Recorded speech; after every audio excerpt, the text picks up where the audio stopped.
तर भाऊराव तुम्ही या घासासाठी एव्हरनेचर 999 वापरलं, हो. हे कशा पद्धतीने वापरलं तुम्ही? काय नाही, कापणी झाली हो घासाची, फवारणी करतोय. एक कापणी झाली का लगेच पाणी देऊन पाणी देऊन फवारणी करतो. फवारणी करता? बरं, तुम्हाला काय रिझल्ट जाणवला? रिझल्ट काय, घासाची वाढही होती, काडी जाडे होती. काडी जाड होते आणि वाढ होते. पानाची रुंदी कशी वाटते? पानाची रुंदी चांगली रुंद वाटते.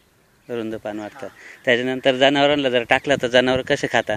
जनावर त्यांच्या भागून उघड पडत येते.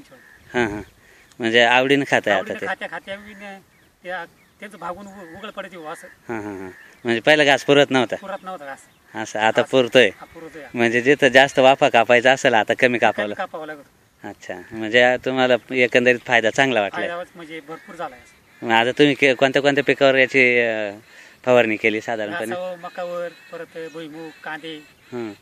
म्हणजे तुम्हाला सगळीकडे रिझल्ट चांगला वाटला? जवळजवळ घासाच्या कडाला वांग्याची झाडे बी भरपूर मोठे, फुलं बी, कळी चांगली लागली. हां, झाडं हिरवे गार आहे. वांग्याचे कळी चांगली लागली.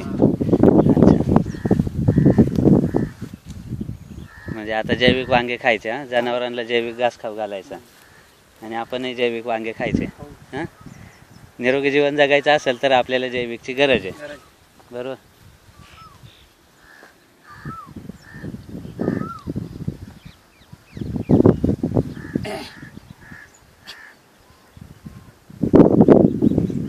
तर तुम्ही याच्यातून मका त्याला एक मारला होता या मक्याला,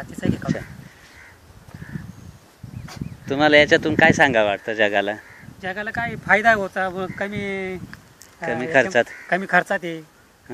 चांगलं रिझल्ट येऊ राहिला असं. चांगला रिझल्ट येतोय तर सगळ्यांनी हे औषध वापरायला काय हरकत नाही. ओरिमाइलचं एव्हरनेचर 999. तुमचा मोबाईल नंबर सांगता येईल? हो, सांगा ना. 90 11 11 90 11 11 64 34 64 90 11 11 64 34. भाऊराव विठ्ठल काळोखे, मुक्काम पोस्ट वावी. Okay, thank you.